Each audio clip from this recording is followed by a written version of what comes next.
Uh-huh. I just feel like I've been around the block, ripping up fantasy stock, working around the clock. Look at the view from the top. Researching rookies a lot? No, I just be listening to pods, yeah. One in particular, I'm just a messenger, let me just pass on the rock. Browning, brunning, pruning, pronouncing ain't what he's doing. What he's doing is not losing, but infusing you with new things. And there's Dennis the Bennett, yeah. The man is a menace, yeah. Building a dynasty, some of the finest things. Promise you, you won't regret it. Sly as a fox, cultured in pop. Give him his props. Here is a thought, here is a box. And you cannot compare them at all, so don't even try. Careful with the news, but when you use a take, I take up Tony Fire. I mean Dyer, because anyone else is a huge mistake. Whoa, fantasy round table, fantasy round table. Yeah. Fantasy round table, come take a look at the crown, baby. Hey, fantasy round table, fantasy round table. Woo. Fantasy round table, come take a look at the crown, baby. Go. What is going on, everybody? Welcome to another episode of the Fantasy Football Roundtable Podcast. It is Wednesday, December 1st. We are in December already. Matt is here with me, as always, on Wednesdays. We are going to recap the Monday Night Football game between the Seahawks and the Washington Football Team. We'll talk a little bit about our rankings for Week 13, typically the last regular season game of the fantasy of our fantasy seasons. We had to get, at least I believe in most leagues now, one more week. I do know some that actually this is still the last week, which is interesting. And then we will talk obviously a little bit about the Thursday Night Football game, which has a chance to be a pretty decent game between the Cowboys and the Saints. And last but not least, Matt and myself will dive back into Pop Culture Corner and talk a little bit about the first two episodes of Hawkeye. Before we do that, though, we are proud to be a part of the Pigskin Podcast Network. You can find them at PigskinPodNet on Twitter, or you can search the hashtag TPPN, which we all hashtag when we go live. Ton of great podcasts, not just football, hockey, baseball, soccer. We've got it all. I believe they even have a wrestling podcast on there now, so check it out. Matt, how are you doing on this wonderful Wednesday? Doing pretty good. Still out here in California in my white void on the road, but yeah, it's been good. It was an interesting game on Monday, and I'm at that point in time where I'm almost adjusted to the time zone, just in time to go back. Yeah, I'm sure you're super thrilled to get back to work and fairly close to like one of your busiest times of the year too, right? So I mean, you're about to jump really, really down into the grind, unfortunately.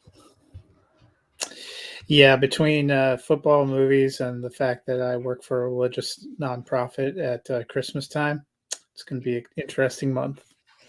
Yeah, interesting is probably the best way to describe it. So let's talk about the Monday Night Football game, which I don't think was a very interesting game, but Washington comes away with the win, 17-15. Matt, the Seahawks fall to now 3-8. I mean, it's over, right? There's no shot they're getting back in this. Yeah, I think, well, first of all, I'm going to say, I don't know about you, but I don't think I've seen for sure this year, but in years, an extra point successfully blocked and returned for the 2-point conversion, which was exciting. Yeah. And then, Washington's kicker got injured on that play. So I feel like Washington dominated that game. And my father-in-law and I were talking about they should have had like 25 to 30 points. And at the end of the game, when they're only up 8, I was like, the most 2021 NFL thing is going to be for Seattle to come down, tie this game, and force overtime as the turd in the punch bowl of a game where Seattle basically did nothing. Fortunately, they didn't get that 2-point conversion, but I was fascinated. I don't know if you realize Russell Wilson finished his QB9 for the week based on basically that last drive and touchdown. I know it's such a bummer. There was no point in that game where I thought he was playing well. I wondered if DK Metcalf had died and no one told us until he caught that pass with 68 seconds. But Seattle, they don't look great. They get the 49ers at home this week. I expect another loss. I think at 8 losses, it was going to be a tough road to come back. If they lose again this week, which I feel like they will, that puts them at 9. They can't possibly be over 500. I think it's over. And I actually further think they may break this team up. We've wondered if Pete Carroll's going to be gone. I think Russell Wilson goes. I think they got to do something different. I mean, I think if Carroll goes, Wilson may stay. But I think if they decide to kind of continue to hitch their wagon to Carroll, I do think Wilson continues to push for the trade and gets out of the. Yeah, I mean, clearly the team is just not where they're not what they used to be. I think a lot of people continue to think, because Russ is there and Pete is there, that they'll continue to work on that magic. Sometimes it's time to start new, and I really think it's time to. I've been saying it for weeks. I really think it's time to start over and start a new kind of direction here for the Seahawks. Washington goes back to 5-6 and are in the playoff mix. Are they getting right at the right time? It really does seem like they are. Last year, I think we forget because of the way it ended that they started really slow, and it was kind of a back half of the season surge combined with some not great competition in the NFC East that got them in there. Well, if the playoffs started today, a 5-6 team is getting into the NFC playoffs. So you would say at 5-6, oh, that's not great, but that's right in the mix for that last playoff spot. And if you're looking at a group that includes the Falcons, the Saints, the Panthers, the Eagles, and the Vikings, I probably do like Washington the best of that group. And I think their defense is getting better, contrary to what you would have expected. They seem like they've figured it out a little bit more since Chase Young went out. Their offense is rounding into shape. I've liked what Heineke's done. I know Dennis wasn't as high on him, but I think he's playing himself into having a chance to prove himself as the guy in 2022. Yeah, I absolutely think that. I mentioned, I don't know if it was on here, maybe it was on Debbie Debate. I know we just did a mock draft show, so check that out. It is on the YouTube channel for campus2canton.com. And I took Desmond Ridder in the second round of a rookie mock, and I said that I thought Washington would be the perfect place for him to go, sit a year behind Heineke, kind of develop, and then possibly take over as the starter. What's interesting for Washington, too, is so they're only 2 games behind in the division right now, right? They're 2 games behind Dallas, and they get Dallas twice in the next 4 weeks. So, and Dallas hasn't been playing incredible of late. Yeah, and I like Washington's schedule more. Now, Dallas's isn't that hard either. They do get New Orleans this week on Thursday night, which we're about to talk about. That's a winnable game, but New Orleans has been a good team. They've kind of, unfortunately, Trevor Siemian hasn't really gotten him over the hump. We see, again, a spoiler alert, if you didn't know this, we're about to talk about it. Taysom Hill is going to be the starter for New Orleans. If they lose that game, they also do get Arizona in a couple weeks. That's another very losable game where if you look at Washington's schedule, they get the Eagles, the Giants, they get the Raiders, which is a losable game, but then the Cowboys. Like, this division is really still up for grabs, in my opinion. With the way Washington is playing, I think that they are still in it. And in all honesty, I think the Eagles are still in it as 5-7 and well. I mean, this division is not quite as sewn up as we thought it was going to be earlier in the season with as good as Dallas has been playing. Well, we are about to go over some of our rankings, but if you want to get the tools that help Bob Harris reach the Fantasy Football Hall of Fame, head to footballdiehards.com and grab the Flash Update Pro. It's a full suite of tools to make you a better fantasy manager. Rankings, configurable cheat sheets, mock drafts, consistency tools, target distribution, snap counts, and more. Use code ROUNDTABLE for an additional 15% off the already low price of $24. All right, so let's jump in and give our rankings again for Week 13. Matt, I'll let you go first, as always, and give us your top 12 quarterbacks. All right, you mentioned it. I'm going for it. Number 12, Taysom Hill. I just think that rushing upside, they need some offense. I think they're a pretty desperate team after having lost 4 in a row. Number 11 for me is Derek Carr. Not a bad matchup with Washington. I think he's been playing pretty well. Number 10, Kyler Murray. He's supposed to be back. They may ease him back into it a little bit, but, I mean, if Kyler Murray plays, you're playing him. Number 9 for me, Justin Herbert. Not an incredible matchup with the Bengals, but I am very excited to see Herbert versus Burrow. I hope it's the first of many, many fun matchups between those to come. Number 8 for me is Dak Prescott for the Cowboys. I think he'll have a decent shot on Thursday night. Looks like Lamb's at least tracking to be back. Maybe Lamb and Cooper. Means good things for Dallas, who's going to want to get that win. Number 7, Joe Burrow. Love what he's doing. Number 6, Matthew Stafford gets the Jacksonville Jaguars. Number 5, Patrick Mahomes playing the Denver defense, so I dropped him a little bit on Sunday night. Number 4, Lamar Jackson. He's playing Pittsburgh, but Pittsburgh hasn't been incredible the last few weeks. Neither has Jackson, but one of those has got to give. Number 3, Jalen Hurts. I know he threw up a dog performance last week. He gets the Jets this week. I think he bounces back. Number 2, Josh Allen. Still does everything for the Bills. I actually am going to pick the Bills to win over the Patriots, so I think he'll have a nice week. And number 1, Tom Brady playing the Atlanta Falcons. I think he's in for a good week. Yeah, so our rankings are fairly different, which is not usually. We're usually somewhat close in ours. I almost had Hill in my top 12 as well. What worries me is that they keep talking about him dealing with the plantar fasciitis stuff. And so I wonder how much rushing we're going to get out of him, which I do think is a big part of his game. If he gives us that, then I think he's going to outdo his ranking. I have him at 14. So I think he'll be top 12 if he's able to run the ball. The thing for me with quarterbacks was there aren't a lot of good matchups this week. So it's very I would probably bunch up a group of guys in the top 18 more than I would in weeks prior, because there's a lot of quarterbacks I like that don't have very favorable matchups, and a lot of quarterbacks that I don't love that probably have incredibly favorable matchups. Yeah, that's why, in all honesty, I kind of leaned a lot on the guys that I believe are just so good and consistent that they're just going to do it this week, because I'm with you on that. So at 12, I have Matt Stafford.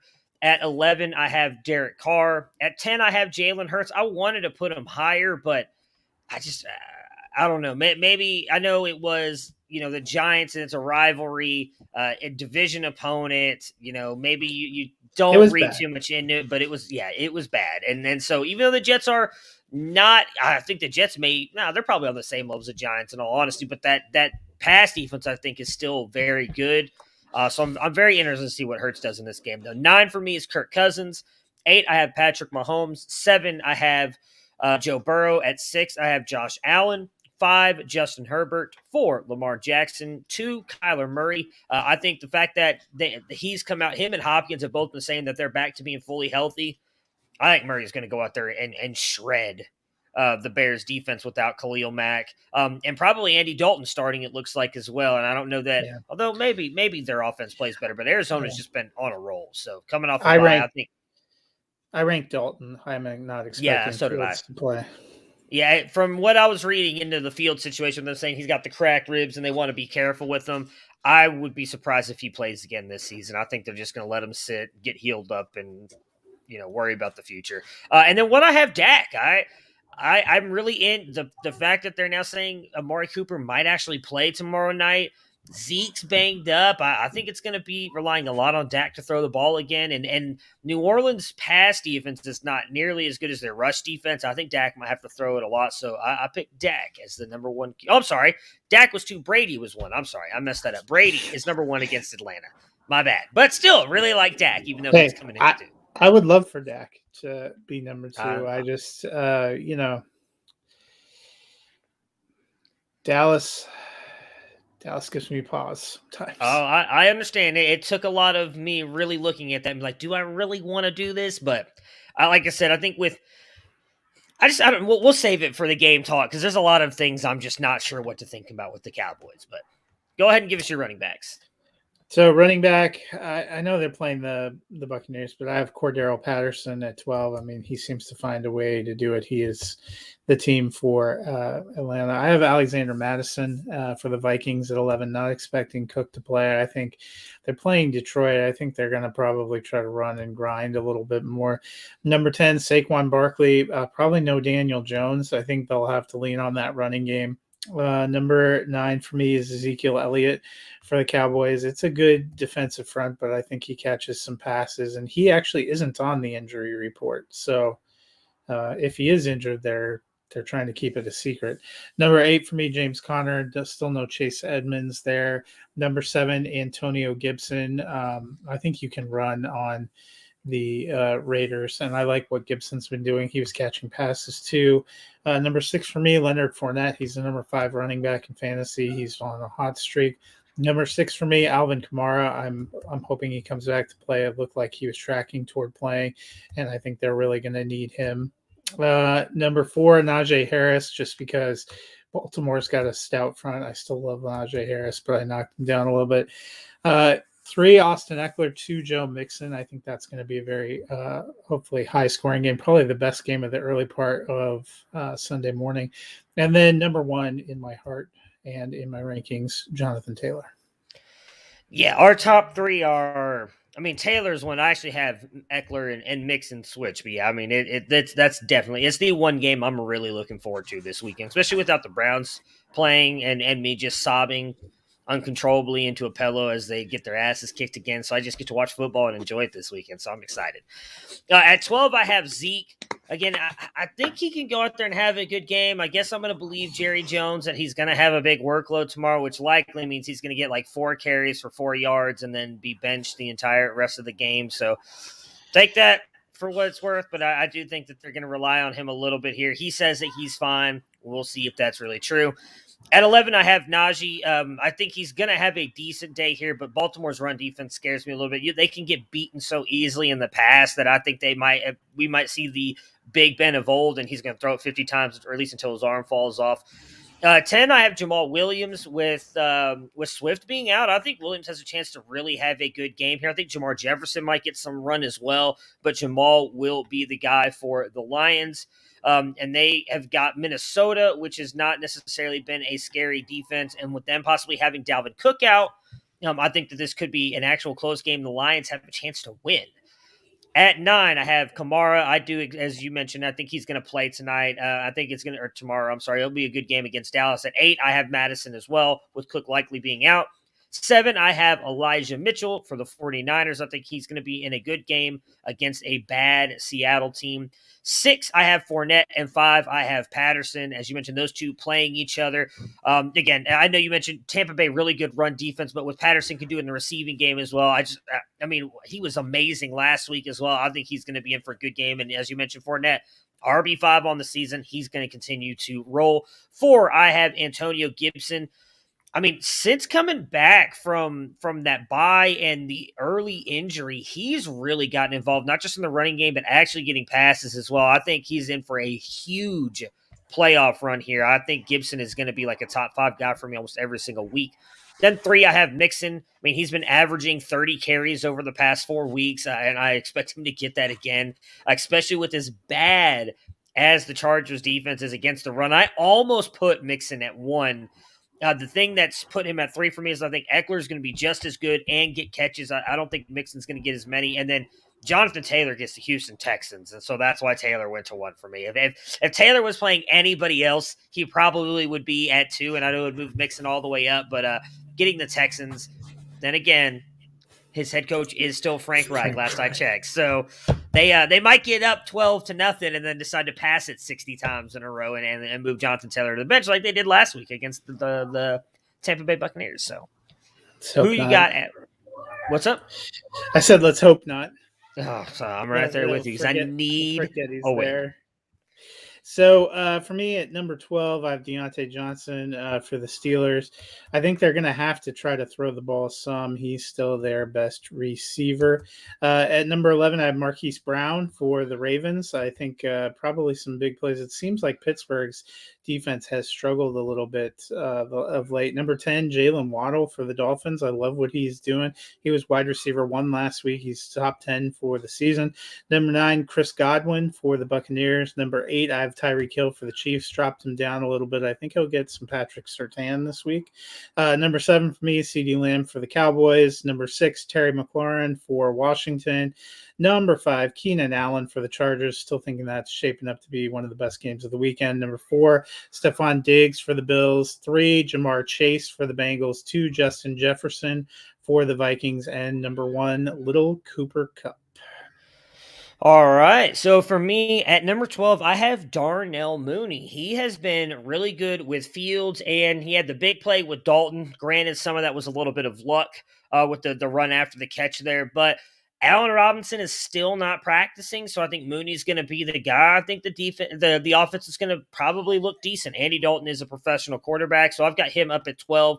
Very close with Marquise Hollywood Brown. I was debating between those two. I ended up going Mooney. At 11, I have Terry McLaurin. At 10, I have Deontay Johnson. Biggest thing I'm worried about with Deontay is I think he might get matched up with Marlon Humphrey a lot, which does worry me. Even though Humphreys has kind of struggled this year, it hasn't been quite the lockdown corner that we've seen in the past. He's still very, very good. At 9, I have Stephon Diggs going up against New England. New England's going to try and take somebody away. Is it going to be Diggs? Is it going to be Allen? I don't know, but I think he's going to rely on Diggs a lot in this game. Him and Dawson Knox, who I have very highly ranked as well, tied in. I think Diggs is going to be in for at least a decent game here. At 8, I have Evans. I expect not only Tampa Bay to be able to run all over Atlanta, but pass all over them as well. I think Evans is going to have himself a good day. 7, Adam Thielen. 6, CeeDee Lamb. 5, Chris Godwin. 4, Keenan Allen. 3, Tyreek Hill. 2, Justin Jefferson. And number 1 for me as well is Little Cooper Kupp. All right, moving on to tight end. Number 12 for me, Logan Thomas for the Washington football team. Very nearly got a touchdown on Monday night. He was looking pretty good in his return. It should have been a touchdown because they called that David Njoku pass a touchdown. That should have been a touchdown. I know, I was bummed. Number 11, I have Pat Freiermuth for the Steelers. 10, Kyle Pitts for the Falcons. I still hold out hope, but it's tough, man. There's just nobody to draw coverage from him. Number 9, Dallas Goedert for the Eagles. 8, Gesicki for the Dolphins. 7, I have Dalton Schultz for the Cowboys. He just keeps hanging around. Number 6, I have TJ Hawkinson for the Lions. 5, Rob Gronkowski for the Buccaneers. Looks like no Antonio Brown again for at least a couple more weeks. Number 4, Dawson Knox for the Buffalo Bills. The dude's been on fire of late. He is tight end 5 the last 3 weeks. Got 2 big touchdowns last week. I think he's a key part of their passing game. Number 3, George Kittle. I think he takes a step forward. I actually had Brandon Ayuk at wide receiver 14 as well with Debo out. I think those guys are picking up and carrying the load. Number 2, Mark Andrews for the Ravens. And then number 1, Travis Kelce. I like Denver's safeties, but I don't think anyone can cover Kelce. So at number 12 for me, I have Zach Ertz. I think him going up against Chicago. Again, I think Arizona's going to come out and roll in this game. Coming off the bye, everybody being healthy again. You got to worry about Hopkins again now that he's healthy. So I think Ertz is in for a big game. At 11, I have Noah Fant going up against KC. They've been weak against the tight end and weak against the pass. The defense has been getting better throughout the season. But I do think that this is actually going to be a very good game. Another game I'm looking forward to this week. And I think Denver and KC could be a good one. Fant in for a big game. At number 10, I have Foster Moreau. Washington has also not been good against the tight end. We know Darren Waller is going to be out. I don't know who else Carr is going to rely on because it sure shit is not going to be Brian Edwards for whatever reason. So I think Foster Moreau could be in for a big one. It'd be him and Deshaun Jackson. I had Moreau at 13. I almost put him top 12. I'm just not totally sold. I mean, hey, I like to swing and miss a lot. So this might be one of them. Tight end is a wide open position. That is very true. At 9, I have Tyler Conklin with Minnesota going up against Detroit, and right above him, I have T.J. Hawkinson, who goes up against Minnesota. At 7, I have Dalton Schultz. I would have had him higher, but again, with the news that Cooper might be back, I wonder how much that'll affect him. Granted, Cooper supposedly still dealing with some COVID symptoms, so we'll see what happens there. At 6, I have Mark Andrews. 5, I have Logan Thomas. 4, George Kittle. 3, Dawson Knox. 2, Rob Gronkowski. And 1, Travis Kelce. So that is the rankings. Football fans, I'm sure you love an action-packed, high-scoring NFL game. But with the latest no-brainer from DraftKings Sportsbook, an official sports betting partner of the NFL, you'll be a winner once a single point is scored. New customers who bet just $1 on any team to score can win $100 in free bets. It's that simple. If Sportsbook isn't available in your state yet, you can still get in on the NFL action. Everyone can play for huge cash prizes all season long with DraftKings Daily Fantasy Sports Contests. And DraftKings is giving new customers a free shot at millions of dollars in total prizes with their first deposit. Download the DraftKings Sportsbook app now. Use promo code TPPN. Bet $1 on any team to score and win $100 in free bets. If they score, you score with promo code TPPN this week at DraftKings Sportsbook, an official sports betting partner of the NFL. Must be 21 or older in New Jersey, Indiana, or Pennsylvania only. New customers only. Minimum $5 deposit and $1 wager required. 1 per customer. Restrictions apply. See DraftKings.com/sportsbook for details. And if you have a gambling problem, call 1-800-GAMBLER. All right, so let's preview the Thursday night football game again between the Dallas Cowboys and the New Orleans Saints. Amari Cooper is still dealing with COVID symptoms, CeeDee Lamb and concussion protocol, and I believe Cedric Wilson is out. Correct, with the ankle injury. I don't think he's playing. Yeah, he was injured, just listed as injured earlier, but he Okay. wasn't practicing. So let me go see if they've updated. I think Wilson may be out again. So I'll just start with the Cowboys side here. I mean, I think the fact that Amari Cooper is saying he's going to play and that they're saying he's questionable, I mean, likely means you've got to play him. But I don't know if I'm expecting a big game from him again. Go ahead. Wilson has been ruled out now, Okay. and with Cooper being upgraded to questionable, and he is traveling, is what it says. Yeah. So he probably is coming in. The biggest thing that worries me with all that, though, is him saying that he's still feeling COVID symptoms, or he doesn't feel right, I believe is the way he worded it. And, he was not vaccinated for whatever that matters. First, I'm not a doctor, so I don't know how much that really does or doesn't matter. But the fact that he said he's still kind of dealing with it, I don't know how effective he'll be, but I think you've got to play him because he's one of those guys who, like, he could still easily go out there and get you 20 points. So I'm just worried about him being a decoy, and it's like Michael Gallup. Agreed. Yeah, him to the moon. I'm right there with you. Like, I only have one share of him, and it's in the Scott Fishbowl League, and I'm wondering if I should play him or not because, like, right now, for Scott Fishbowl, right? Next week, this is the last week, so it's because I was looking at it. Week 13. No, yeah, it used to, but because of the extra week now, it begins week 14. Good. So. And that's what's interesting, right? So right now I'm sitting as the fourth team in my division, but I'm third in points. So I'm likely going to make the playoffs regardless because the way that they do the playoffs is the top three teams in standings and then the top three scoring teams make the playoffs. So I should make it regardless, but I'm 6-6 because I've just run into some bad luck against some of the other teams. And that's why I'm like, do I want to play Amari Cooper? Because like, I'd feel so much better if I got the win and kind of secured it that way, just in case I don't make it in the points, even though I feel I'm pretty comfortable there anyways. So yeah, I am right there with all of you who have Amari Cooper. I'm struggling on whether or not I'm going to play him, but I think you've got to. You've got Zeke, who no less than a week ago, Jerry Jones was saying he may not play next Thursday. We may need to give him a couple days off.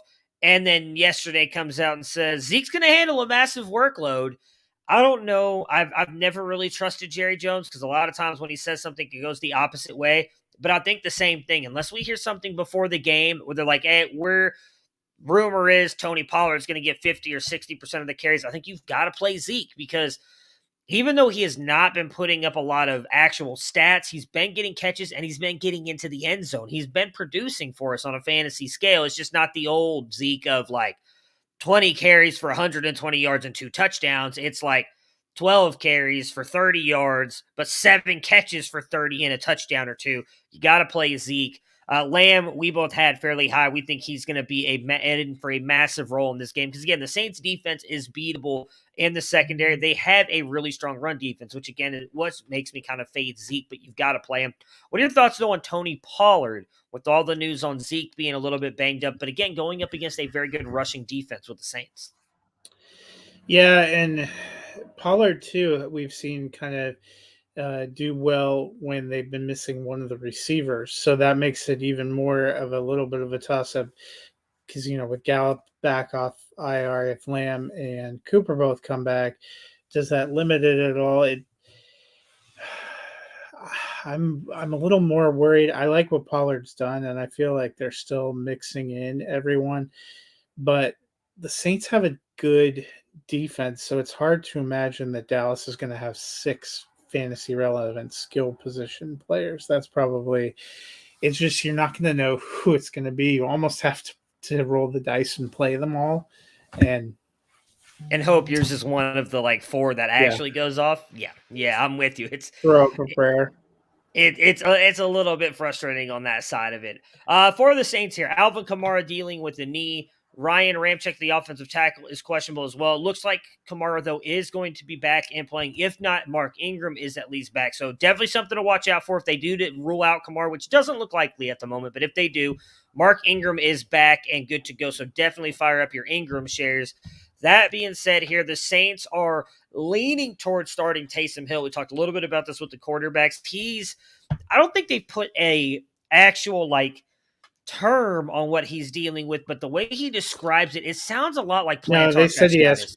they said he Okay, has they did. plantar Okay, fasciitis. Yeah, which is a horrible injury. I don't know. I've had it to a point where I could not walk, and I'm not nearly the elite athlete that Taysom Hill is. So take that for what it's worth. But granted, he that has being a said, torn plantar fascia, is what they said, and that's what's limited him since week 10. So I actually wonder if that's part of the reason that they haven't tried to start him before. But they did come out, you are right, and say he is starting. Yeah. So I think he's going to be okay. I think, I picked him up in a couple of places because I'm like, hey, the rushing upside, but I am a little worried that he doesn't do that again, because I'll just speak from regular old Joe Schmo here.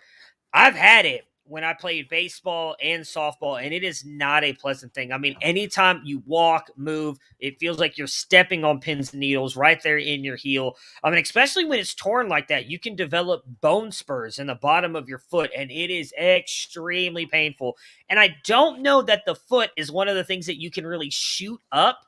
Now, granted, I did have mine shot up when I went and played in a big baseball tournament, but I had it the day before, and it worked for a little bit. But after hour 8 into this tournament, it really started bothering me again. So granted, I'm just again, regular Joe Schmo. These elite athletes and NFL teams may have better medicine. I don't know how much you want to shoot up a foot, though, because you do have to use it quite a lot.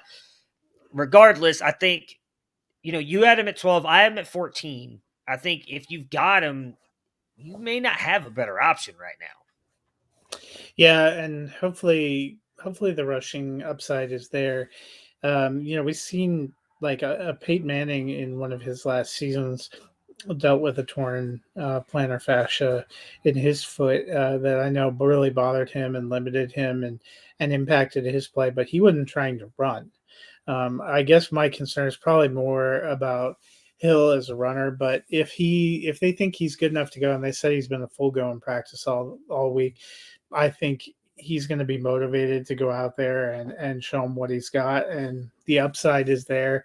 I loved what we saw last year. Even when he had some struggles with turnovers, he was still a good fantasy start, and that's where this could be kind of a late season lift at a position. We talked about this week, there are a lot of quarterbacks we like that don't have great matchups, and there are a lot of it was tougher looking at the quarterback slate, and so why not take a chance on a guy like Taysom Hill, especially if you're in Superflex and you need a lift and you need a win and you need to chase points to get in the playoffs. I'm going with him.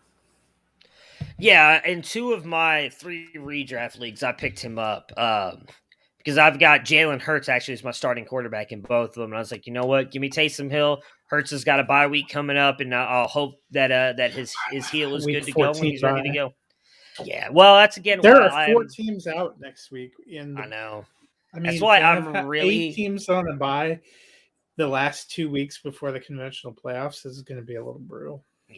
Yeah, I'm really. That's why I was talking about Jonathan Taylor, and I need a win.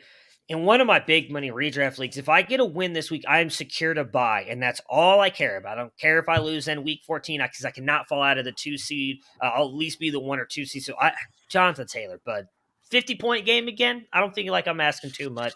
Help me out here. I know because he's off next week for sure. Yeah, I know. Yeah, I lose him and Jalen Hurts and somebody else. I was like, this sucks. It's Patriots, Dolphins, Colts, and Eagles are out next week. I wonder, it may have been Damian Harris then, but I don't know that I'm starting Harris. So, but yeah, it's week 14 is not going to be a lot of fun. So definitely has a chance though to be a very good game tomorrow night with again Cooper coming back, Taysom Hill if he's healthy getting the start at quarterback and what he can do. We saw that I think it was last year and even the year before that when he got those starts, those first games, he put up a ton of fantasy points with what he's able to do rushing the ball. Who were you picking to win the game?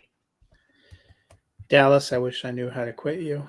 This puts my 2 fandoms, Dak Prescott and Taysom Hill, but I'm going with my boy Dak. I'm taking the Cowboys as well. I think that they get the win here against the Saints and push closer and closer to a playoff berth. Dennis is also taking the Cowboys, so it is a clean sweep for us. All right, so if you guys have not watched the first 2 episodes of Hawkeye, now would be your chance to leave. We thank you guys for tuning in. Enjoy the Thursday Night Football game. One of us, or possibly both of us, will be back on Friday to recap the game and preview everything else for the Week 13 slate. If you guys have watched the first 2 episodes of Hawkeye and you'd like to hear our thoughts on it, well, we are going to talk about that now. Matt, what did you think of the premiere episode of Hawkeye? I thought it was a lot of fun. They've done a good job with these of building the world, kind of an introduction and a showcase for Kate Bishop, and then kind of a showcase for Jeremy Renner's Clint Barton, Hawkeye, a guy that's been kind of on the background or periphery in a lot of the MCU stories. They brought him out and kind of made him a focal point of what's considered the least of the Avengers films, the Age of Ultron, where you kind of get to meet his family. But that part of Ultron I thought was actually interesting. But for the most part, kind of pushed to the background. You get hints, obviously, in Endgame that he went a little dark when his family got snapped before they bring him back to the fold. And I was very interested that this series looks like it's going to look at some of the ramifications of that. Yeah, I loved the first episode. Now, I'll be open and honest. I am a massive Hawkeye fan. He is one of my favorite Avengers. So getting a whole show centered around him, and I don't know if they announced this and I just missed it. I had no idea that was going to be Kate Bishop who we got to see. Yeah.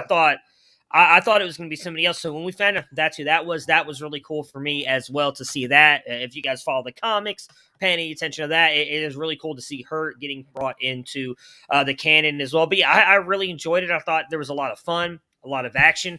I don't remember her name, but the woman who plays Kate Bishop has done a phenomenal. Haley Steinfeld was phenomenal through almost all of that episode. Very interesting for me, them kind of making Hawkeye more human than we've seen him, especially with the being deaf, which I was not expecting. There's a lot of stuff through Marvel lore, like where at times where he goes blind or pretends to be blind. I don't remember anything seeing him being deaf, and I do like that they do that though, and it shows like, hey, like all the stuff that he's had to deal with throughout his life, like he is human. He does not have these superpowers. I thought that was kind of a very interesting twist on that. But for the most part, Hawkeye has been kind of a minor character at times. What do you think of him in a future role? Yeah, and I think that's going to be good and interesting. I like his family aspect. And like I said, I like that they're going to go and explore this kind of, you get a few glimpses of how he went off the reservation a little bit. I was interested too that somebody raided the old Avengers headquarters and was selling off Avengers stuff, and that his Ronin gear was in some kind of Avengers vault. That was kind of interesting. I really liked, the way that they're kind of exploring to the depth of the long-term grief. He got his family back, but it cost him his best friend. Yeah. And what that's going to be like. And we already know, courtesy, I assume you've seen Black Widow, the movie. Yes, I have. Yes. We already know, courtesy of the movie, that we're going to see Yelena at some point. I actually have seen episode 3. She hasn't appeared yet. I think it's a 6-episode season, so it's coming somewhere in there. We know he's going to have to deal with that in a very tangible way as well. Yeah, there's been a lot of, like, as you know, and I'm sure any of the listeners who are still here probably know because I talk about it all the time, I do everything I can to avoid everything when it comes to the movies and the TV shows. I don't want anything spoiled for me. That is one thing, not necessarily been spoiled, but I've seen all the rumors that she will be in the show at some point. She's, I believe, listed in the credits, which I actually do know that because my wife made me go look at the cast list to look up one of the people. Because she's like, I know I've seen him from somewhere. They give that to you for sure in the closing scene at Black Widow. Yeah. Well, but I don't know that well. I don't. So my thing, and I don't know if there is. I haven't heard anything. If there's like going to be a second season of Hawkeye, so I didn't know how it was going to. I assumed when you see that maybe she was going to be in the Hawkeye series because we knew at that point in time there was going to be a Hawkeye series.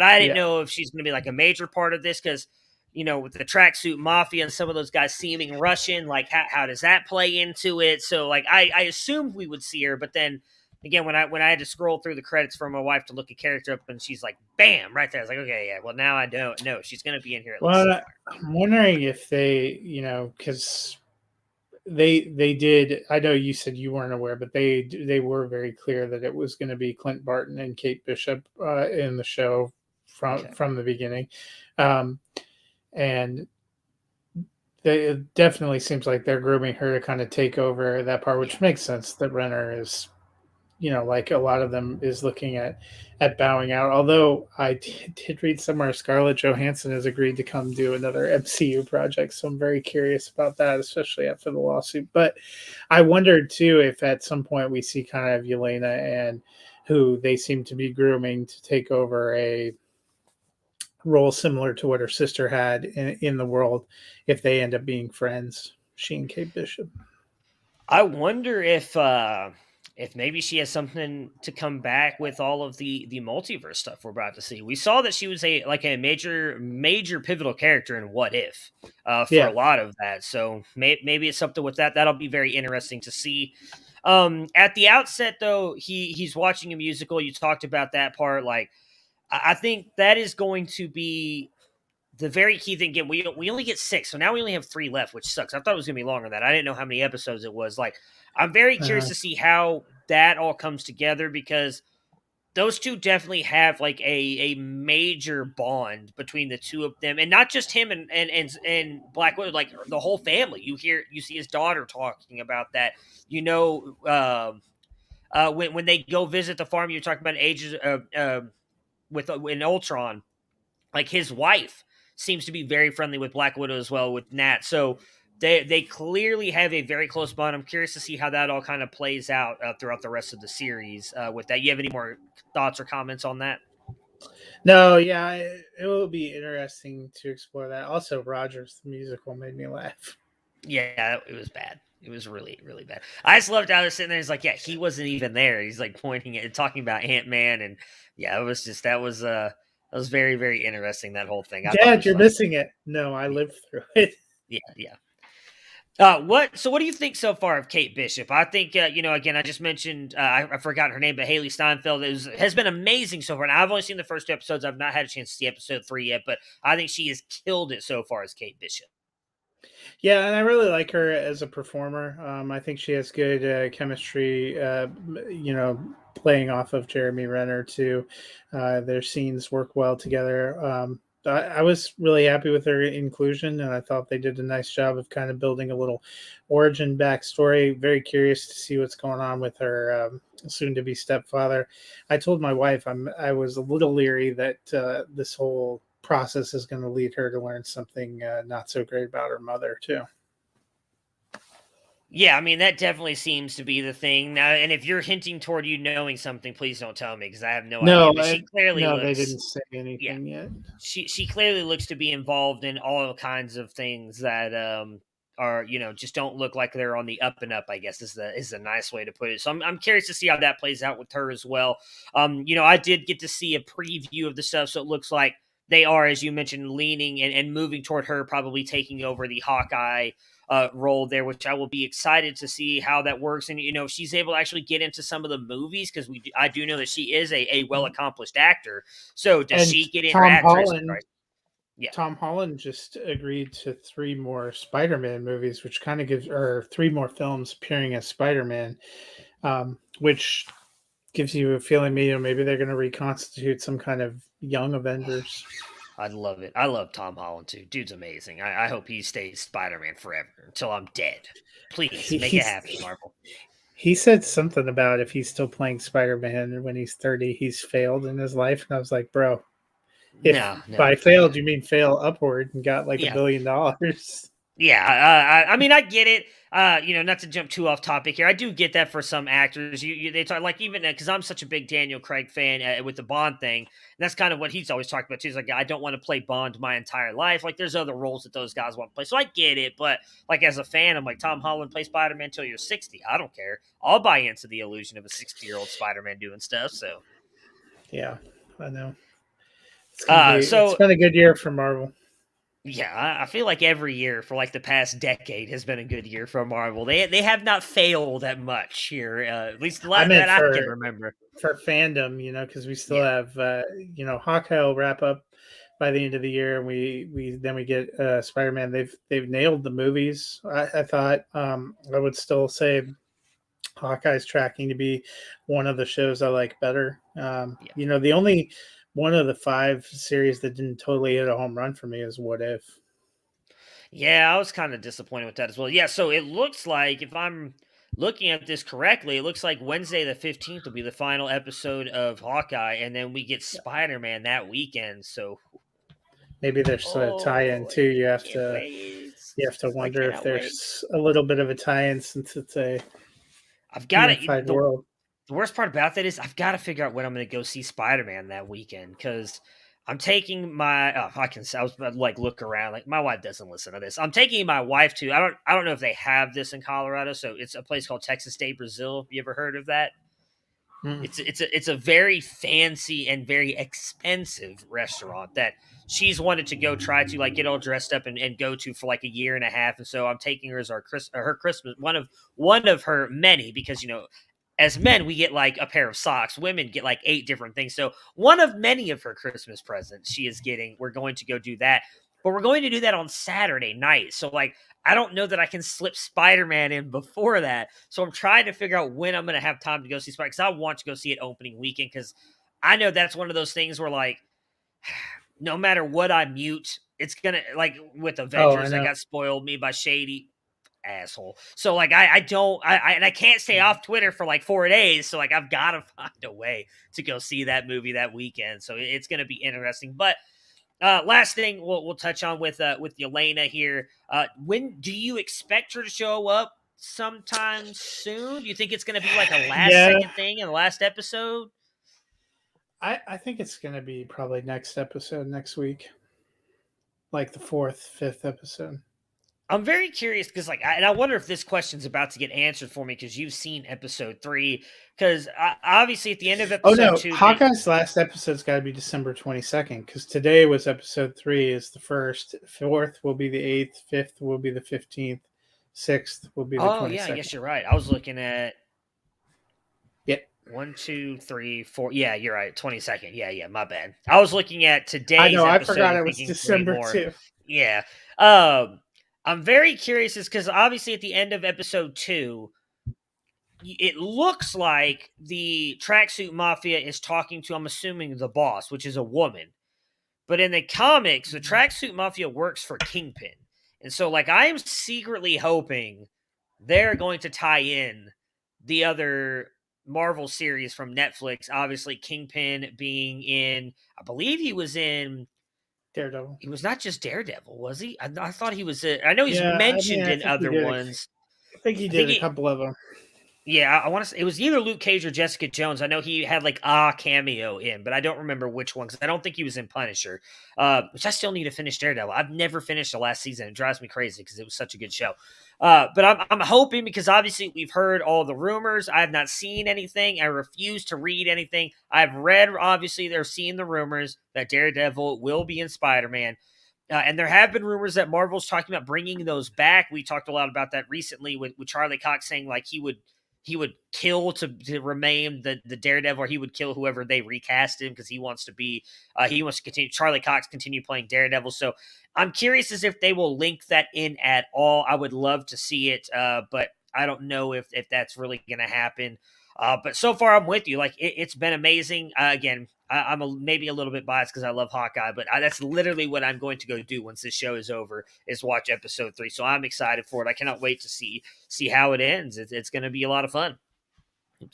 Yeah, I think it's going to be good. I think you'll like today's episode. Might answer a few of your questions. Interesting. I don't know. I feel like it feels like when we talk, what was it we were talking about? Was it Loki? Yeah, we talked we had all these theories for Loki one episode, and then we went and watched it that Friday, and it dropped, it ruined all of our theories in one episode. Oh, great, cool. So that was kind of a waste of an episode. Well, I know. I feel like that's what you're telling me right now. All of our theories haven't been ruined, but no. all of our theories have not been ruined. I was looking at Vincent D'Onofrio. It only shows him as being, because he was the one that played Kingpin. Yeah. It only shows him as being in Daredevil. Oh, maybe it was. Well, I know they mentioned him, so that's what I'm saying. Maybe he never actually appeared in it, but I know they talked because, like, it was. Yeah. It Well, had they to have were been all Luke in Cage Interconnected because. World.